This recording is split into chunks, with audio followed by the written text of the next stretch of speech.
Kyle here with Factum Financial, and in this video I'm going to be breaking down the difference between term insurance and whole life insurance, and we're going to settle this age-old debate. But in order to do that, we're going to need some education around how different these two products actually are. They're both called life insurance, but they couldn't be more different. So let's jump over to the whiteboard and let's take a look at this. Now, what we're looking at here on the screen is a term policy on a 40-year-old female and who's got a standard non-tobacco rating. So decently healthy 40-year-old female looking at $1 million of coverage. So one thing to look out for when you are buying life insurance, you want to make sure that you're buying enough coverage to protect your family against that catastrophic event that we can never fully prepare for. And one of the ways to do that is to buy term insurance. Now, one of the big things that we're going to hear a lot, you'll hear it online, you'll hear other agents or your neighbors, family members talk about the difference between whole life or term, and you're going to hear term is very cheap, and you're going to hear whole life is expensive. So let's really break this down.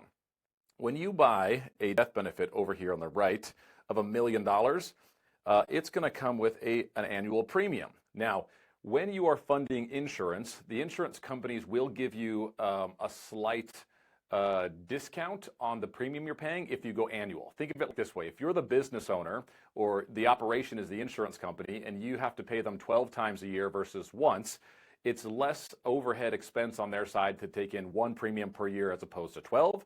So that's why you'll see a difference between like how much does it cost me if I pay monthly versus quarterly versus annually. So we're just going to assume this individual, this gal is going to pay annually. So the premium she's going to pay is $1,275, which purchases her $1 million of coverage. And for her, this was enough to replace a number of years worth of income. So in this particular example, we're looking at a 20-year term policy. So notice what happens after the 20th year. She still pays in $1,275. There's still $1 million of coverage. And if we go to the 21st year, the premium on this doesn't change, but look at the difference in how much death benefit coverage is there. And typically, we're not going to see people renew these term policies because now to get the amount of insurance you might have still needed at that time, is going to cost you a significant more amount. Now, that doesn't mean it's not worth it. The hard part with this is we're kind of taking a gamble against, do we think we're going to be in better health? Do we know exactly what our financial position is going to be at that time? There could be a lot of events that have happened in that 20-year time period, and we don't really know, like, are we going to be in a position where we feel like we don't need this insurance anymore? Or are we going to be in a position where, man, I really wish I had that. We've had it for 20 years, and going in the 21st year, I'm just not going to pay for that ongoing. So that's one thing to consider when buying term insurance. The premiums are priced perfectly for the risk profile of this asset. Now, somewhere around 98, 99% of term policies will not pay out in their time frame. That's why it can carry such a low premium. This is a very low-risk product for insurance carriers to put out. That doesn't mean it's not important. I think every family should have some type of term insurance policy.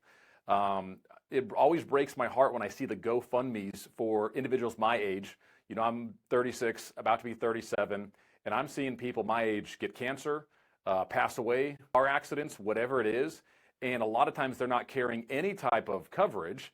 And then we're seeing them outreach to their community and hopefully organizing $25,000, $30,000 to get a funeral.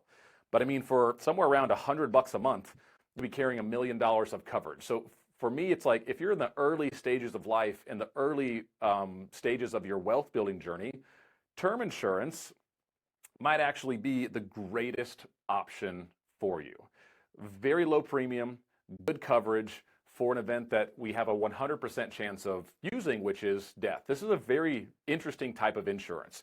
No other insurance product works like this. Not your home and auto insurance, health insurance. Life insurance is the only product that you have a 100% chance of using during your lifetime. So this is where I think the age-old debate comes into play. Always buy term because it's cheap, and you don't want whole life because it's expensive. And we really have to reframe this because these products could not be any more different. Now, one of the things that you're going to want to learn about insurance companies is that insurance companies do not make deals. And learning that about insurance companies really helped me look at the risk profile and helped me understand and educate my clients on why they would want one versus the other, or maybe the best alternative is I might be carrying both, which is what I actually do.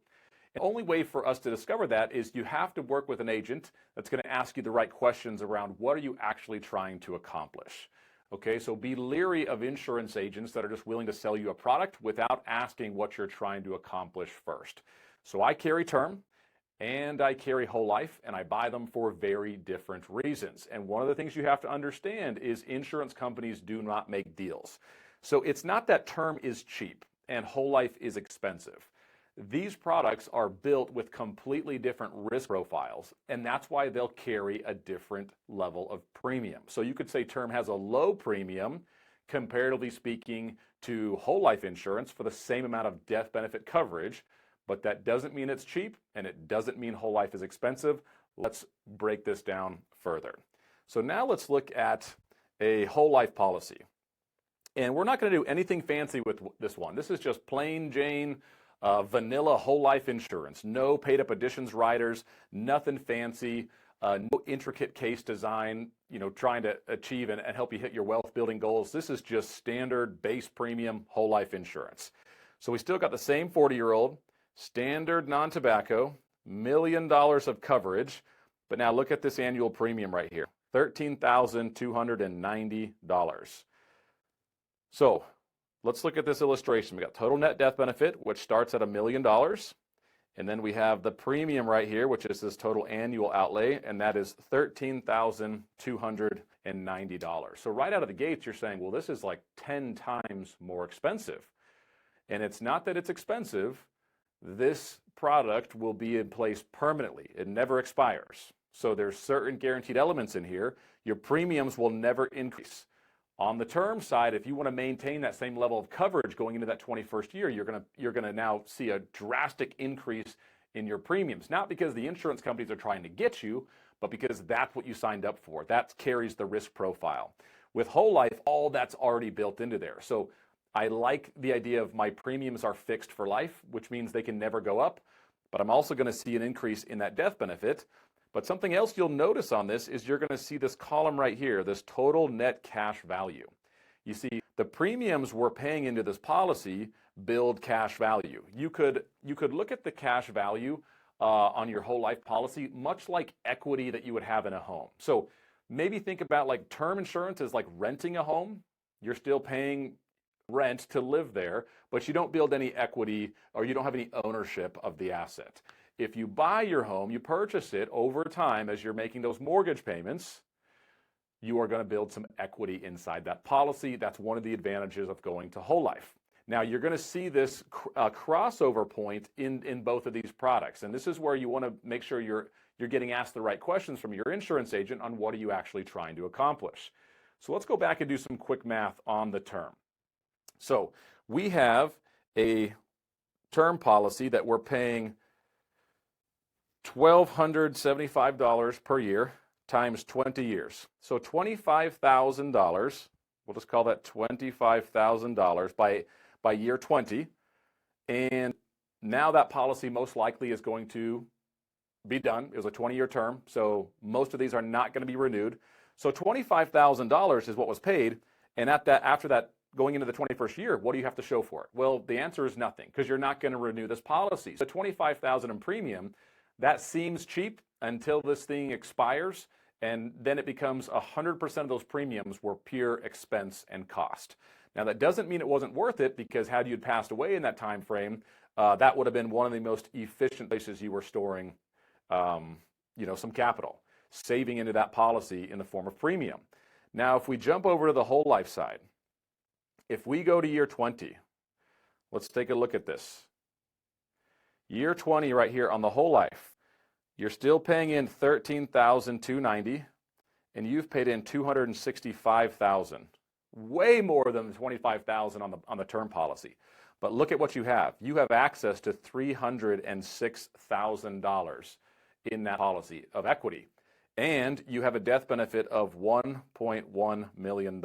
So not only did you recoup 100%, it's actually about 115% of that premium you have available in equity, which is the cash value of the policy, but you also have that $1 million death benefit plus 144,000 more. And so if you look at this, about this time is when you might have said, maybe we should have been buying whole life. Now, you got to be able to afford those premiums. And that's why you need to talk to your insurance agent about what's your savings capacity. Do you need a more efficient place to store long-term savings or cash reserves? I think life insurance is one of the hardest to beat from a long-term storage of wealth perspective, okay? Something that term will never do. Now, like I said, I carry both of these. I have a lot of whole life insurance. I think it's one of the most efficient places you can store long-term capital and savings. And I also own term insurance because if I get cancer in the next few years and I'm not done buying permanent life insurance, I have something called a convertible term policy. Not all term policies are convertible, but it allows me to convert that term policy in that time frame that I purchased it with little to no underwriting. So make sure you ask your insurance agent, is my term option convertible? And there's a lot of other fancy things you can do with this that we're not going to get into in this video, but that's the way it would work. So let's go back to the numbers. At year 20, your term policy is going to expire. Your whole life policy is really kicking it into gear because here's what's actually happening. You're paying in that $13,290. But look at the change in your cash value over that 1 year. You paid in $13,290, the same premium you've been paying, but your policy grew by $24,000 that very year. Let's just do a quick calculation on that. If we have $24,609 divided by the $13,290 is the premium, that means at this point you're getting $1.85. $1.85 for every dollar saved into this policy in the form of premium. Now that is a very efficient place to be storing some of your savings. And the best part is it only gets better from there. And that's why I'm saying you want to look at this as when is that crossover period between term is going to feel cheap until it's not, and whole life might feel a little bit expensive until it doesn't. And this is why great questions are your number one solve for understanding this. Now, let's jump over here, and I want to look at one more thing. So I don't think the conversation is, is term cheap and is whole life expensive? I think the question is, and I think everyone wants to always go to this, what is the cost? What's the cost of the whole life insurance? And I don't think that's the right question. What's the cost of term? What's the cost of whole life? One's cheap, one's expensive. The real question you want to ask is, what is the value I'm getting from my term insurance or my whole life policy? So the benefits that you get with term is it's going to have a low premium, but it's going to expire. And that's and you get death benefit protection. When you go to whole life, you're going to get guarantees that these 8 benefits are always working for you. Your death benefit will always be there. Your cash value will increase. Your premiums will never change. You get the benefit of your savings will be constantly compounding for you. They never get interrupted. That cash value that's building is completely liquid. This is a very private asset. You have a loan provision if you want to get fancy and use that loan provision as part of your debt strategy or your investment strategy.